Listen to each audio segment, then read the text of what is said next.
Hi friends, ಇವತ್ತು ನಾನು ಪುಷ್ಪ 2 ಮೂವಿನ explain ಮಾಡ್ತಾ ಇದ್ದೀನಿ. ಕೊನೆಗೂ 3 ವರ್ಷಗಳ ನಂತರ ಪುಷ್ಪ 2 ಮೂವಿ ರಿಲೀಸ್ ಆಗಿದೆ. ಸೊ ಮೂವಿ ಅಂತೂ ತುಂಬಾನೇ ಇಂಟ್ರೆಸ್ಟಿಂಗ್ ಆಗಿದೆ. ಅದಕ್ಕೆ ಕೊನೆವರೆಗೂ ನೋಡಿ. ಸೊ ಅದಕ್ಕೂ ಮುಂಚೆ ನನ್ನದೊಂದು ಸಣ್ಣ ರಿಕ್ವೆಸ್ಟ್, ಸೊ ಪ್ಲೀಸ್ ನಮ್ಮ ಚಾನಲ್ ಸಬ್ಸ್ಕ್ರೈಬ್ ಮಾಡಿ, ಹಾಗೆ ಈ ವಿಡಿಯೋ ಒಂದು ಲೈಕ್ ಕೊಡಿ. ಸೊ ಬನ್ನಿ ಮೂವಿ ಶುರು ಮಾಡೋಣ. ಮೂವಿ ಶುರುವಾದಾಗ ನಮಗೆ ತೋರಿಸ್ತಾರೆ ಪುಷ್ಪ ಮತ್ತು ಶ್ರೀವಳಿ ಜೊತೆ ಮದುವೆ ಆಗಿರುತ್ತೆ ಮತ್ತು ಸಿಂಡಿಕೇಟ್ ನ ಅಧ್ಯಕ್ಷ ಕೂಡ ಆಗಿರ್ತಾನೆ. ಅದು ಅಲ್ಲದೆ ಅವನ ಸಂಪಾದನೆ ಕೂಡ ಹೆಚ್ಚಾಗಿರುತ್ತೆ. ನಂತರ ಪೊಲೀಸ್ ಆಫೀಸರ್ ಶಿಖಾವತ್ ನ ತೋರಿಸ್ತಾರೆ. ಇವನಿಗೆ ಪುಷ್ಪನ ಕಂಡ್ರೆ ಆಗ್ತಾ ಇರಲ್ಲ. ಮುಂದೆ ಒಂದು ದಿನ ಸಾಮಾನ್ಯ ಮನುಷ್ಯರ ತರ ಬಟ್ಟೆ ಹಾಕೊಂಡು ರಕ್ತ ಚಂದನ ಮರಗಳನ್ನು ಕಟ್ ಮಾಡಲು ಹೋಗ್ತಾನೆ. ನಂತರ ಎಲ್ಲ ಮರಗಳು ಭರ್ತಿ ಆಗುತ್ತೆ. ಸೊ ಅದೇ ಸಮಯಕ್ಕೆ ಶಿಖಾವತ್ ಎಲ್ಲ ಪೊಲೀಸರಿಗೆ ಅಲ್ಲಿ ಬರಲು ಹೇಳಿರ್ತಾನೆ. ಇದರಿಂದ ಎಲ್ಲ ರಕ್ತ ಚಂದನ ಮರವನ್ನು ತನ್ನ ವಶಕ್ಕೆ ತಗೋತಾನೆ. ಇದು ಪುಷ್ಪಗೂ ಕೂಡ ಗೊತ್ತಾಗುತ್ತೆ. ನಂತರ ಪುಷ್ಪ ಶಿಖಾವತ್ ನ ಹತ್ತಿರ ಹೋಗಿ ದುಡ್ಡು ಕೊಟ್ಟು ಮತ್ತೆ ಎಲ್ಲ ಮರಗಳನ್ನು ತಗೊಂಡು ಬರ್ತಾನೆ. ಇದರ ನಡುವೆ MLA ಸಿದ್ದಪ್ಪ ಆಂಧ್ರ ಪ್ರದೇಶನ CM ನ ಹತ್ತಿರ ಕರೆದುಕೊಂಡು ಹೋಗ್ತಾನೆ. ಹೋಗೋಕ್ಕೂ ಮುಂಚೆನೆ ಶ್ರೀವಳಿ CM ನ ಹತ್ತಿರ ಒಂದು ಫೋಟೋ ತಗೊಂಡು ಬಾ ಅಂತ ಹೇಳಿರ್ತಾಳೆ.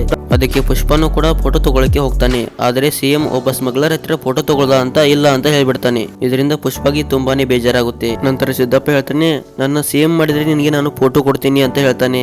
ಇದರಿಂದ ಪುಷ್ಪನು ಕೂಡ ಸರಿ ಅಂತ ಹೇಳ್ಬಿಡ್ತಾನೆ. ಆದ್ರೆ ಇದಕ್ಕೆ ತುಂಬಾನೇ ದುಡ್ಡು ಬೇಕಾಗಿರುತ್ತೆ. ಆಗ ಪುಷ್ಪ ಸಿದ್ದಪ್ಪನ ದಿಲ್ಲಿಗೆ ಕಳಿಸ್ತಾನೆ. ಅಲ್ಲಿ ಪ್ರತಾಪ್ ರೆಡ್ಡಿ ಹತ್ತಿರ ಫೋನ್ ನಲ್ಲಿ 500 ಕೋಟಿ ಕೊಡ್ತೀನಿ, ಸಿದ್ದಪ್ಪನ CM ಮಾಡು ಅಂತ ಹೇಳ್ತಾನೆ. ದುಡ್ಡಿನ ಆಸೆಯಿಂದ ಪ್ರತಾಪ್ ರೆಡ್ಡಿ ಕೂಡ ಓಕೆ ಅಂದ್ಬಿಡ್ತಾನೆ. ಆದ್ರೆ ಪುಷ್ಪನ ಹತ್ತಿರ ಅಷ್ಟೊಂದು ದುಡ್ಡು ಇರೋದಿಲ್ಲ. ಇದರಿಂದ ಪುಷ್ಪ ರಕ್ತ ಚಂದನ ಮರವನ್ನು ಇಂಟರ್ನ್ಯಾಷನಲ್ ನಲ್ಲಿ ಮಾರಬೇಕು ಅಂತ ಅನ್ಕೊಳ್ತಾನೆ. ಮುಂದೆ ಮಾಲ್ಡೀವ್ಸ್ ದೇಶಕ್ಕೆ ಹೋಗಿ ಹಮೀದ್ ಅನ್ನೋ ಒಬ್ಬ ಇಂಟರ್ನ್ಯಾಷನಲ್ ಸ್ಮಗ್ಲರ್ ಹತ್ತಿರ ಭೇಟಿ ಆಗ್ತಾನೆ. ಅಲ್ಲಿ 2000 ರಕ್ತ ಚಂದನ ಮರಗಳನ್ನು ಕೊಡಕ್ಕೆ ಒಪ್ಕೋತಾನೆ. ಅಂದ್ರೆ 5000 ಕೋಟಿ ಡೀಲ್ಗೆ ಒಪ್ಕೋತಾನೆ. ನಂತರ 2000 ರಕ್ತ ಚಂದನ ಮರಗಳನ್ನು ಚಿತ್ತೂರ್ನಲ್ಲಿ ಭರ್ತಿ ಮಾಡ್ತಾನೆ. ಇದೆಲ್ಲ ಮಂಗಲ್ ಸೀನು ಮತ್ತು ಅವನ ಹೆಂಡತಿಗೆ ಗೊತ್ತಾಗುತ್ತೆ. ಇವನು ಯಾರು ಅಂದ್ರೆ ಸಿಂಡಿಕೇಟ್ ನ ಮಾಜಿ ಅಧ್ಯಕ್ಷನಾಗಿರ್ತಾನೆ. ಇದನ್ನ ಪೊಲೀಸ್ ಆಫೀಸರ್ ಶಿಖಾವತ್ ನ ಹತ್ತಿರ ಹೇಳ್ತಾರೆ. ನಂತರ ಶಿಖಾವತ್ ಎಲ್ಲಾ ರಸ್ತೆಗಳಲ್ಲಿ ಚೆಕ್ ಪೋಸ್ಟ್ ನ ಹಾಕ್ತಾನೆ. ಇದರಿಂದ ಟ್ರಕ್ಗಳು ಕೂಡ ಸಿಕ್ಕಿ ಬಿಡ್ತವೆ. ಇದರಿಂದ ಅಲ್ಲಿದ್ದ ಎಲ್ಲ ಡ್ರೈವರ್ಗಳು ಕೂಡ ಓಡಿ ಹೋಗ್ತಾರೆ. ನಂತರ ಶಿಖಾವತ್ ತನ್ನ ವಶಕ್ಕೆ ತಗೋತಾನೆ.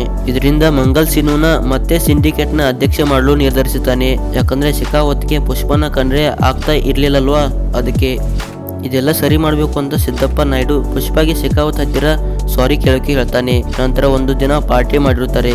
ಅಲ್ಲಿ ಪುಷ್ಪ ತುಂಬಾನೇ ಡ್ರಿಂಕ್ ಮಾಡಿರ್ತಾನೆ. ಹಾಗೆ ಎಲ್ಲರ ಮುಂದೆ ಶಿಖಾವತ್ಗೆ ಸಾರಿ ಕೇಳ್ತಾನೆ. ಇದರಿಂದ ಎಲ್ಲ ಜನರು ಖುಷಿ ಆಗ್ತಾರೆ. ಅದೇ ರೀತಿ ಶಿಖಾವತ್ ಕೂಡ ಖುಷಿ ಆಗ್ತಾನೆ. ನಂತರ ಪುಷ್ಪ ಕಾರಲ್ಲೇ ಹೋಗ್ತಿರ್ಬೇಕಾದ್ರೆ ಸಡನ್ ಆಗಿ ನೆನಪಿಗೆ ಬರುತ್ತೆ, ನಾನು ತಪ್ಪು ಮಾಡಿಬಿಟ್ಟೆ ಅಂತ. ನಂತರ ಅಲ್ಲಿಂದ ಮತ್ತೆ ಪಾರ್ಟಿ ಇದೆಯಲ್ಲ ಅಲ್ಲಿಗೆ ಹೋಗ್ತಾನೆ. ಅಲ್ಲಿ ಶಿಖಾವತ್ನ ಒಂದು ಸ್ವಿಮ್ಮಿಂಗ್ ಪೂಲ್ ಒಳಗೆ ಕಳಿಸ್ತಾನೆ. ಇದರಿಂದ ಶಿಖಾವತ್ ಕೋಪಗೊಂಡು ನಿನ್ನ ಎಲ್ಲ ರಕ್ತ ಚಂದನ ಮರಗಳನ್ನು ನಾನು ಕಬ್ಜಾ ಮಾಡ್ಕೋತೀನಿ ಅಂತಾನೆ. ಇದೇ ಸೋಮವಾರ 2000 ರಕ್ತ ಚಂದನ ಮರಗಳನ್ನು ಚೆನ್ನಾಗಿ ಒಯ್ತೀನಿ, ನೀನೇನಾದ್ರೂ ಹಿಡಿದ್ರೆ ಸಿಂಡಿಕೇಟ್ ನಾನು ಬಿಟ್ಟು ಹೋಗ್ತೀನಿ ಅಂತ ಚಾಲೆಂಜ್ ಮಾಡಿ ಬರ್ತಾನೆ. ನಂತರ ಸೋಮವಾರ ಬರುತ್ತೆ. ಶಿಖಾವತ್ ಪೊಲೀಸ್ ಚೆಕ್ ಪೋಸ್ಟ್ ನ ಎಲ್ಲ ರಸ್ತೆಯಲ್ಲಿ ಹಾಕಿರ್ತಾನೆ. ಆದ್ರೆ ಯಾವುದೇ ಟ್ರಕ್ಗಳು ಬರ್ತಾ ಇರಲ್ಲ. ಅದೇ ಸಮಯಕ್ಕೆ ಒಂದು ಡೌಟ್ ಬರುತ್ತೆ. ಕೆಳಗಡೆ ನದಿಯಲ್ಲಿ ನೋಡ್ತಾನೆ, ಅಲ್ಲಿ ಯಾವುದೇ ನೀರು ಬರ್ತಿರ್ಲಿಲ್ಲ. ಯಾಕಂದ್ರೆ ಪುಷ್ಪ ಎಲ್ಲ ನೀರನ್ನು ಖಾಲಿ ಮಾಡಿಸಿರ್ತಾನೆ. ಯಾಕಂದ್ರೆ ಆ ನದಿ ಮೂಲಕ ರಕ್ತ ಚಂದನ ಮರಗಳನ್ನು ಕಳಿಸಿರ್ತಾನೆ. ಶಿಖಾವತ್ಗೆ ಡೌಟ್ ಬಂದು ಆ ನದಿ ಮೂಲಕ ಪೊಲೀಸ್ನ ಕಳಿಸ್ತಾನೆ. ನಂತರ ಟ್ರಕ್ಗಳು ಸಿಕ್ಕಿ ಬಿಡ್ತವೆ. ಅದರಲ್ಲಿ ಪುಷ್ಪ ಕೂಡ ಇರ್ತಾನೆ. ಪುಷ್ಪನ ಜೊತೆ ಅಲ್ಲಿದ್ದ ಡ್ರೈವರ್ಗಳು ಕೂಡ ಓಡಿ ಹೋಗ್ತಾರೆ. ನಂತರ ಶಿಖಾವತ್ ಎಲ್ಲಾ ಮರಗಳನ್ನು ತನ್ನ ವಶಕ್ಕೆ ತಗೋತಾನೆ. ನಂತರ ಶಿಖಾವತ್ ಮೀಡಿಯಾದಲ್ಲೆಲ್ಲ ಹೇಳ್ತಿರ್ತಾನೆ, ಪುಷ್ಪನ 2000 ರಕ್ತ ಚಂದನ ಮರಗಳನ್ನು ತನ್ನ ವಶಕ್ಕೆ ತಗೊಂಡಿದ್ದೀನಿ ಅಂತ ಹೇಳ್ತಾನೆ. ಆಗ ಸೀನು ಬಂದು, ಅದು ನಿಜವಾದ ರಕ್ತ ಚಂದನ ಮರಗಳು ಅಲ್ಲ, ಅವು ಬೇರೆ ಮರಗಳು, ಆದ್ರೆ ನೋಡಕ್ಕೆ ರಕ್ತ ಚಂದನ ಮರಗಳು ತರಾನೇ ಕಾಣಿಸುತ್ತೆ ಅಂತ ಹೇಳ್ತಾನೆ. ಇದನ್ನ ಕೇಳಿ ಶಿಖಾವತ್ ಶಾಕ್ ಆಗ್ತಾನೆ. ನಂತರ ಶಿಖಾವತ್ಗೆ ಒಂದು ಎತ್ತಿನ ಗಾಡಿ ಕಾಣಿಸುತ್ತೆ. ಆಗ ಅವನಿಗೆ ಗೊತ್ತಾಗುತ್ತೆ ಟ್ರಕ್ಗಳನ್ನ ಹಿಡಿಯುವಾಗ ಎತ್ತಿನ ಗಾಡಿಗಳು ಬಂದಿರುತ್ತವೆ. ಆಗ ಎತ್ತಿನ ಗಾಡಿನ ಚೆಕ್ ಮಾಡ್ತಾನೆ.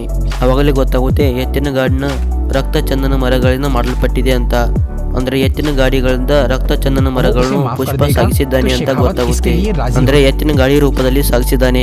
ಅದೇ ಸಮಯಕ್ಕೆ ಪೊಲೀಸ್ ಸ್ಟೇಷನ್ ಹತ್ತಿರ ಪುಷ್ಪ ಬರ್ತಾನೆ. ನಂತರ ಅಲ್ಲಿ ಎತ್ತಿನ ಗಾಡಿ ಮೇಲೆ ಬಾಂಬ್ನ ಹಾಕ್ತಾನೆ. ಇಲ್ಲಿ ಶಿಖಾವತ್ಗೆ ಏನೂ ಆಗಲ್ಲ. ಇದರ ನಡುವೆ ಒಂದು ದಿನ ಮಹಾಕಾಳಿ ದೇವಿಯ ದೊಡ್ಡ ಪೂಜೆ ಆಗ್ತಾ ಇರುತ್ತೆ. ಅಲ್ಲಿ ಪುಷ್ಪ ಮತ್ತು ಶ್ರೀವಳಿ ಕೂಡ ಬಂದಿರುತ್ತಾರೆ.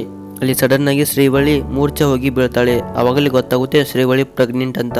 ಇದನ್ನ ನೋಡಿ ಪುಷ್ಪ ಮಹಾಕಾಳಿಯ ದೇವಿಯ ರೂಪ ಧರಿಸಿಕೊಂಡು ನೃತ್ಯ ಮಾಡ್ತಾನೆ. ಇದೆಲ್ಲ ಆದ ನಂತರ ಪುಷ್ಪ ರಕ್ತ ಚಂದನ ಮರಗಳನ್ನು ಚೆನ್ನೈನಿಂದ ರಾಮೇಶ್ವರ್ಗೆ ಕಳಿಸ್ತಾನೆ. ಅಲ್ಲಿಂದ ಶ್ರೀಲಂಕಾಗೆ ಹೋಗ್ಬೇಕಾಗಿರುತ್ತೆ. ಅಲ್ಲಿಂದ ಹಮೀದ್ ಅನ್ನುವ ವ್ಯಕ್ತಿ ಬೇರೆ ದೇಶಕ್ಕೆ ಕಳಿಸ್ಬೇಕು ಅಂತ ಅನ್ಕೊಂಡಿರ್ತಾನೆ.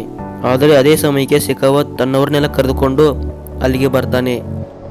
ಸಮುದ್ರದ ದಡದಲ್ಲಿ ಬೋಟ್ಗಳು ನಿಂತಿರ್ತವೆ. ಬೋಟ್ಗಳಲ್ಲಿ ರಕ್ತ ಚಂದನ ಮರಗಳು ಇವೆ ಅಂತ ಬೋಟ್ಗಳನ್ನು ಚೆಕ್ ಮಾಡ್ತಾನೆ. ಆದರೆ ಅವುಗಳಲ್ಲಿ ಯಾವುದೇ ರಕ್ತ ಚಂದನ ಮರಗಳು ಇರುವುದಿಲ್ಲ. ಯಾಕಂದ್ರೆ ರಕ್ತ ಚಂದನ ಮರಗಳೆಲ್ಲ ಬೋಟ್ನ ಕೆಳಗಡೆ ಹಗ್ಗದಿಂದ ಕಟ್ಟಿ ನೇತಾಕಿ ಬಿಟ್ಟಿರ್ತಾರೆ. ಆದರೆ ಇದು ಶಿಖಾವತ್ಗೆ ಗೊತ್ತಾಗದೆ ಬೋಟ್ಗಳನ್ನೆಲ್ಲ ತಗೊಂಡು ಶ್ರೀಲಂಕಾಗೆ ಹೊರಟು ಬಿಡ್ತಾರೆ.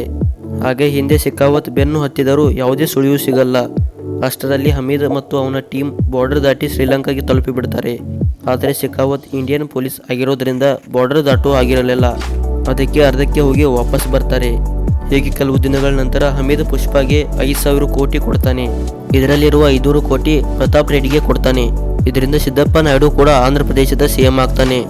ನಂತರ ಸಿದ್ದಪ್ಪ ನಾಯ್ಡು ಆದಷ್ಟು ಬೇಗ ಪುಷ್ಪನ ಕುಟುಂಬದವರ ಹತ್ತಿರ ಬಂದು ಫೋಟೋ ತಗೋತಾನೆ.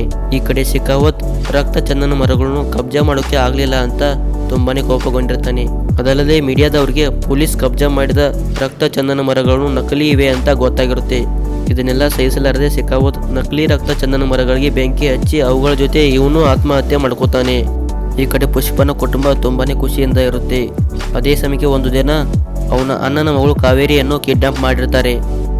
ಆ ಕಿಡ್ನಾಪರ್ 2 ಕೋಟಿ ದುಡ್ಡನ್ನ ಕೇಳ್ತಾನೆ. ಇದೆಲ್ಲ ಯಾಕೆ ಮಾಡಿದ್ದು ಅಂದರೆ ಆ ಕಿಡ್ನಾಪರ್ಗೆ ಮಹಾಕಾಳಿ ಪೂಜೆ ದಿನ ಪುಷ್ಪ ಹೊಡೆದಿರ್ತಾನೆ. ಇದರಿಂದನೇ ಕಾವೇರಿನ ಕಿಡ್ನಾಪ್ ಮಾಡಿರ್ತಾನೆ. ಆಗ ಪುಷ್ಪ ಟಿವಿಲಿ ಲವಿಗೆ ಬಂದು ಹುಡುಗಿಗೆ ಏನಾದರೂ ಆದರೆ ಅವನನ್ನು ಸುಮ್ಮನೆ ಬಿಡಲ್ಲ ಅಂತಾನೆ. ನಂತರ ಪ್ರತಾಪ್ ರೆಡ್ಡಿ ಸಿದ್ದಪ್ಪನ ಹತ್ರ ಹೋಗಿ ಪುಷ್ಪಗೆ ಇದನ್ನೆಲ್ಲ ನಿಲ್ಲಿಸು ಅಂತ ಹೇಳೋಕೆ ಹೋಗ್ತಾನೆ. ಇದನ್ನ ಕೇಳಿ ಸಿದ್ದಪ್ಪ ಶಾಕ್ ಆಗ್ತಾನೆ. ಯಾಕಂದ್ರೆ ಇದುವರೆಗೂ ಸಿದ್ದಪ್ಪಗೆ ಏನೂ ಗೊತ್ತಿರಲಿಲ್ಲ. ನಂತರ ಪುಷ್ಪಗೆ ಕಾಲ್ ಮಾಡಿ ಆ ಕಿಡ್ನಾಪರ್ಗೆ ಏನೂ ಮಾಡಬೇಡ ಅಂತ ಹೇಳ್ತಾನೆ. ಆಗ ಪುಷ್ಪ ದುಡ್ಡು ತಗೊಂಡು ಆ ಕಿಡ್ನಾಪರ್ ಹತ್ರ ಹೋಗ್ತಾನೆ. ಆದರೆ ಅವರು ದುಡ್ಡು ತಗೊಂಡ್ರು ಕೂಡ ಪುಷ್ಪನ ಕೈ ಕಟ್ತಾರೆ. ಅದಲ್ಲದೆ ಆ ಕಾವೇರಿ ಅನ್ನುವ ಹುಡುಗಿ ಜೊತೆ ತುಂಬಾನೇ ಅಸಹ್ಯವಾಗಿ ನಡ್ಕೋತಾರೆ. ಇದನ್ನ ನೋಡಿ ಪುಷ್ಪ ಕೈ ಕಟ್ಟಿದ್ರು ಕೂಡ ಅವ್ರ ಜೊತೆ ಫೈಟ್ ಮಾಡ್ತಾನೆ ಮತ್ತು ಆ ಕಿಡ್ನಾಪರ್ನ ಸಾಯಿಸ್ತಾನೆ ಕೂಡ.